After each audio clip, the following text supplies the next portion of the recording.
चलिए अब आते हैं प्रश्नावली 3.3 के क्वेश्चन नंबर 2 की ओर।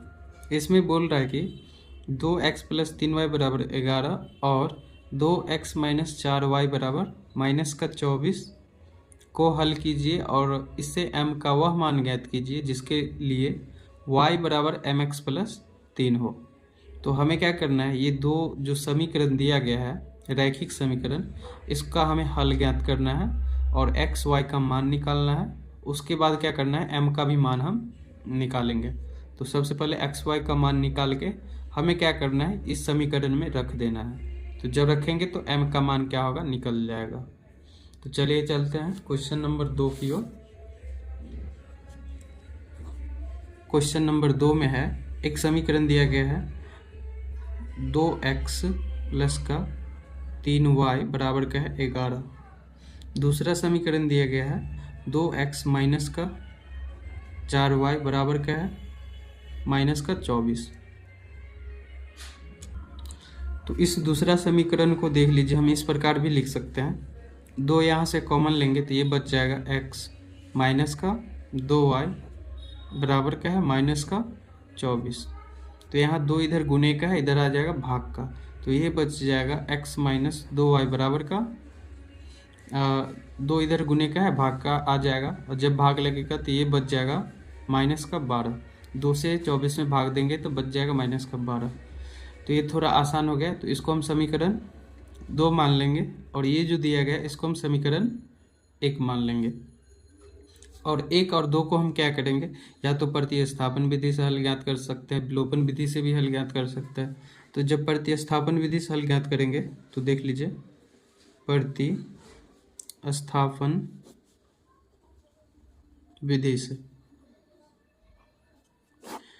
क्योंकि इसमें बोला नहीं गया है कि हमें किस विधि से ज्ञात करना है, तो आप कोई भी विधि से निकाल सकते हो, प्रतिस्थापन विधि से, विलोपन विधि से। और ये क्वेश्चन आपके बोर्ड एग्जाम के लिए भी काफ़ी महत्वपूर्ण है। ये क्वेश्चन आपके बोर्ड एग्जाम में बार बार पूछे भी जाते हैं, तो इसलिए आप इस क्वेश्चन को अच्छे से करके जाना। तो ये हो जाएगा। यहाँ से हम क्या करते हैं, समीकरण 1 यहाँ से लेते हैं, समीकरण 1 से समीकरण 1 दिया गया है 2x प्लस का 3y बराबर का है 11। तो 11 लिख देंगे, यहाँ से हो जाएगा।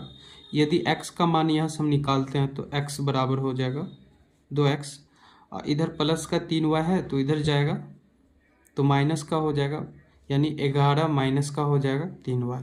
3y को हम बराबर के इस साइड ला दिए। अब यहाँ से होगा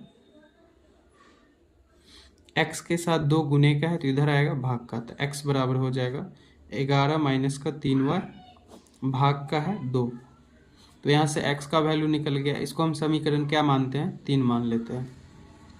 अब x का मान हम क्या करेंगे, समीकरण 2 में रख देंगे। यहाँ पर लिखेंगे x का मान समीकरण 2 में रखने पर, जब हम x का मान समीकरण 2 में रखते हैं तो ये हो जाएगा, समीकरण 2 दिया गया है x माइनस का 2y बराबर का है -12। x के बदले इतना हम लिख सकते हैं, तो 11 माइनस का हो जाएगा 3y बट्टे का है 2, माइनस है तो माइनस, 2y है तो 2y बराबर का है -12। अब हम क्या करेंगे, यहाँ कुछ नहीं है तो यहाँ पर हम 1 लिख सकते हैं। 2 और 1 का लॉसा ले लेंगे, 2 हो जाएगा।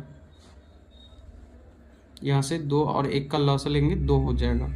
तो इसको, इसके नीचे 2 है ही तो इसको ऐसे उतार देंगे, 11 माइनस 3y, माइनस है तो माइनस, 1 दूनी 2 तो 2 दूनी 4, y हो जाएगा बराबर का -12। 2 इधर भाग का है, इधर आ जाएगा गुना का। तो यहाँ से देख लीजिए -3y और -4y, ये हो जाएगा 11 माइनस का 7y, ये भी माइनस का है, दोनों जुड़ जाएगा, ये हो जाएगा 7y, और ये गुना हो जाएगा 12 दूनी के 24, माइनस का हो जाएगा 24। अब क्या करेंगे, 11 इधर जोड़ का है, इधर आएगा घटाव का हो जाएगा। तो यहाँ से हम देख सकते हैं -7y बराबर हो जाएगा -24, और ये 11 प्लस का है तो इधर आएगा माइनस का क्या हो जाएगा 11, ये दोनों जुट के हो जाएगा -7y बराबर, इन दोनों को जोड़ेंगे तो ये हो जाएगा माइनस का 35। 7 इधर गुने का है तो इधर आ जाएगा भाग का। y बराबर हो जाएगा यहाँ से -35 बट्टे का -7, माइनस माइनस हो जाएगा प्लस, 7 पच्चे 35। यहाँ से जो y का वैल्यू आ गया वो आ गया y बराबर 5। तो यहाँ से y का मान निकल गया। अब हम y का मान क्या करेंगे, समीकरण 3 में रख देंगे। तो यहाँ से लिखेंगे y का मान समीकरण 3 में रखने पर, यदि y का मान हम समीकरण 3 में रखते हैं तो समीकरण 3 दिया गया है कि x बराबर 11 माइनस 3y बट्टे का है 2, ये दिया गया है समीकरण 3। और y का वैल्यू दिया गया है 5, तो यहाँ से हम y का मान रख देंगे 11 माइनस 3 गुने का है y की जगह पर आ जाएगा 5 बट्टे का 2। तो यहाँ से x बराबर हो जाएगा 11 माइनस का 5 दिया 15 बट्टे का 2। x बराबर होगा, घट के आ जाएगा 4, माइनस का होगा 4 बट्टे का 2, तो दूनी हो जाएगा 4। यहाँ से x का वैल्यू आ जाएगा माइनस का 2 और y का वैल्यू कितना आया है 5। अब ये जो x और y का वैल्यू आया है उसको हम क्या करेंगे, अगला समीकरण में रख देंगे, तो वहाँ से m का मान निकल जाएगा। y बराबर दिया गया है समीकरण mx प्लस का है 3, यहाँ पर हम रख देंगे। तो यहाँ पर x और y के बदले हम रख सकते हैं, देख लीजिए, x के बदले माइनस का 2 और y के बदले 5, तो y के बदले 5 आ जाएगा बराबर mx, यानी m गुने का है x के बदले आ जाएगा माइनस का 2, प्लस का है 3 तो प्लस का 3। यहाँ से 5 बराबर हो जाएगा माइनस का 2m प्लस का 3, इधर प्लस का 3 है तो इधर आएगा माइनस का 3 हो जाएगा, तो 5 माइनस का हो जाएगा 3, बच गया माइनस का 2m। यहाँ से 5 में से 3 को घटाएंगे ये हो जाएगा 2, यानी -2m बराबर कितना आ गया, घट के आ गया 2। 2 इधर गुने का है, इधर आ जाएगा भाग का, तो 2 बट्टे का आ जाएगा माइनस का 2, और ये माइनस तो रहेगा ही, ऊपर चला जाएगा, 2 एकम 2, m का बदले क्या आ गया माइनस का 1। तो यहाँ से हम देख लिए कि x का मान कितना निकल गया माइनस का 2, y का मान निकल गया 5 और m का मान निकल गया यहाँ से माइनस का 1। तो ये क्वेश्चन आपके बोर्ड एग्जाम के लिए काफ़ी महत्वपूर्ण है, तो आप इसे क्या करना, अच्छे से सीख करके ही जाना।